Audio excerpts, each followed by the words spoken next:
I'd like to talk about this thing here. Just got it. Had it 2 days, and it's the very latest iPhone. I have an iPad, I have an iMac. I think these things are absolutely magical. But I am 84 years old, and I'll tell you what I have a great deal more fun with, rather than that, is one of them. You see that?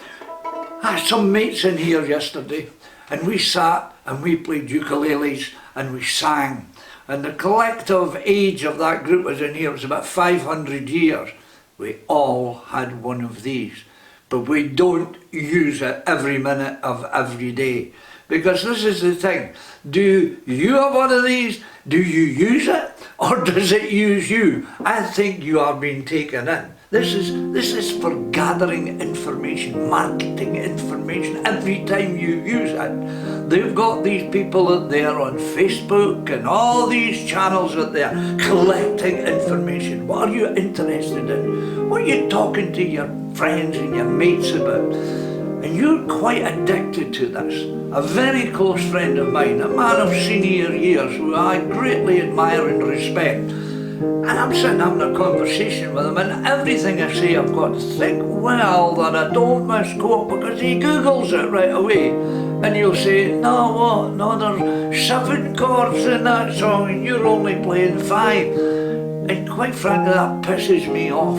Now I think that the children, I have 7 grandchildren myself, and they use these things incessantly. And they are encouraged to use them in the school. And I object to that. Take the phone from them, and could they do the things that we do?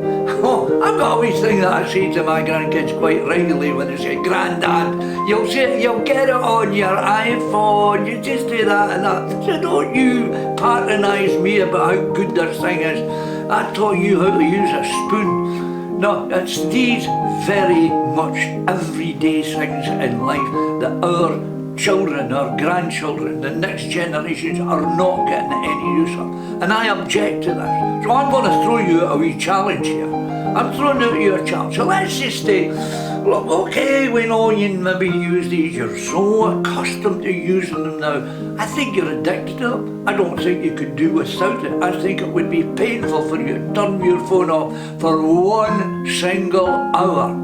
Could you imagine life without it? Well, you don't need to imagine it. Why don't we just take a time, say between 7 o'clock and 8 o'clock every night, if everybody turns their phone off. For one thing, you can be sure you're not going to be interrupted watching your favourite TV programme or cooking a meal or whatever you're doing. But can you just not want to play a game? No, I'm going to put my hand up for wee addiction for me. I play pool on my phone every single day. I actually stupidly, suddenly realised when somebody spoke to me about it that I actually put time aside to spend 15 minutes playing a game of pool. A telephone is a means of communication, and that's what it is. But it used to be an emergency means of communication. I mean, come on. We don't talk enough to each other.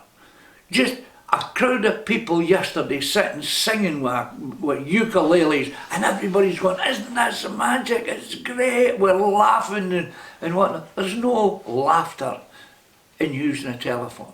So there's a wee challenge to you, and we will talk a lot about this, and I'm hoping to talk to other people and just put the challenge to them. Could you go an hour without your phone? Could you go a day, once a month, 1 day without your phone? I'm throwing out a challenge. And when you try it, why don't you contact us and tell us about it? Just subscribe to Watch TV, come on, and we'll come to you maybe if you're near enough, and we'll talk about it. Could you get through a day without your phone? I think you would be a very unusual person these days, because we have been very carefully manipulated, probably with government support. Of the 7 billion people on Earth, roughly 6 billion own a cell phone, which is pretty shocking given that only 4.5 billion have access to a working toilet. So how are these popular gadgets changing your body and brain? If you're looking down at your phone right now, your spine angle is equivalent to that of an 8-year-old child sitting on your neck, which is fairly significant considering people spend an average of 4.7 hours a day looking at their phone. This, combined with the length of time spent in front of computers, has led to an increase in the prevalence of myopia or nearsightedness in North America. In the 1970s, about 1/4 of the population had myopia, where today nearly half do, and in some parts of Asia, 80 to 90% of the population is now nearsighted. And it can be hard to put your phone down. Take for example the game Candy Crush. As you play the game, you achieve small goals, causing your brain to be rewarded with little bursts of dopamine, and eventually you're rewarded in the game with new content. This novelty also gives little bursts of dopamine and together create what is known as a compulsion loop, which just happens to be the same loop responsible for the behaviors associated with nicotine or cocaine. Our brains are hardwired to make us novelty seeking, and this is why apps on our phones are designed to constantly provide us with new content, making them hard to put down. Do you know, Denzel Washington, a well-known name, a famous actor, has taken time out in his life to talk about this. He's looking around and saying, you know, these people are taking over our life. Turn it off. That's what I would say.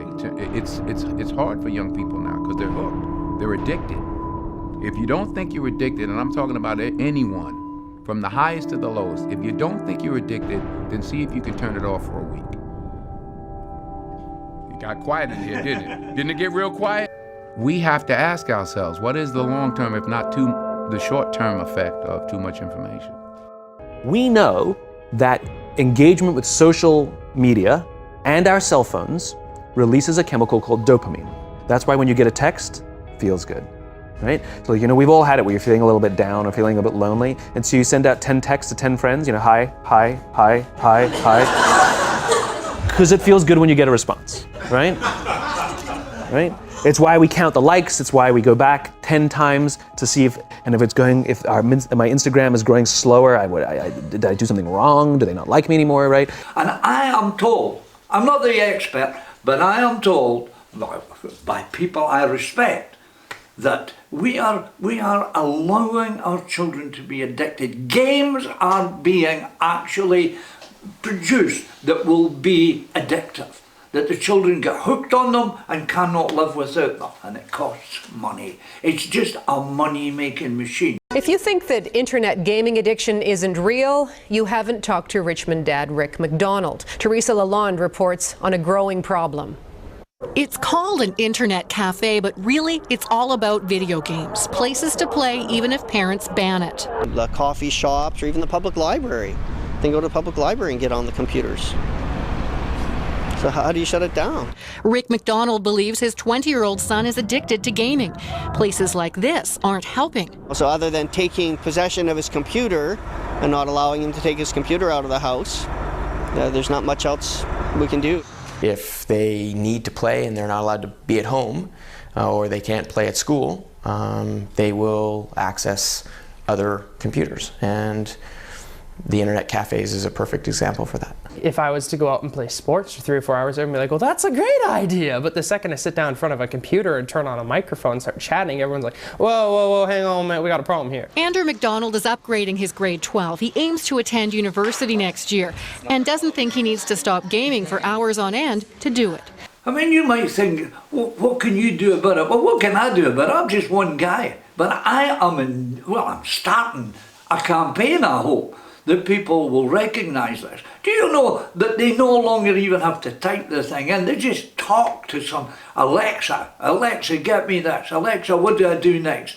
And I mean, this is horrendous. We are being used. We are becoming almost like robotic in our reaction to a telephone. I don't think so.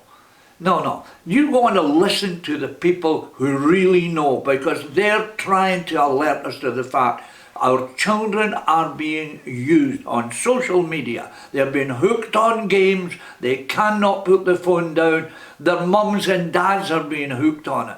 We are being used. There's so many distractions and there's so many enemies that are out there, and it's literally rewiring our brain. Even social media, the challenge is, with these terms like Facebook depression and everything, because This is social media depression because whereas everyone's looking at their feed and they're comparing their lives to other people, their highlights of other people's lives. Wow. And there's actually less life satisfaction, more sadness, depression, and stuff like that because everyone's comparing themselves to. It's a challenge, but more and more time is spent there. But you mean these devices are created to literally jolt you with dopamine, give you these fixes. Get off, get rid of it. Put it away in a drawer, hide it somewhere. Hide it somewhere. Here's an idea. Get somebody else to hide it for you. You don't know where it is. You cannot go to it. See how much it hurts. Get rid of that phone for 1 hour. Go on. Switch it off. Turn the thing off now. Switch it off.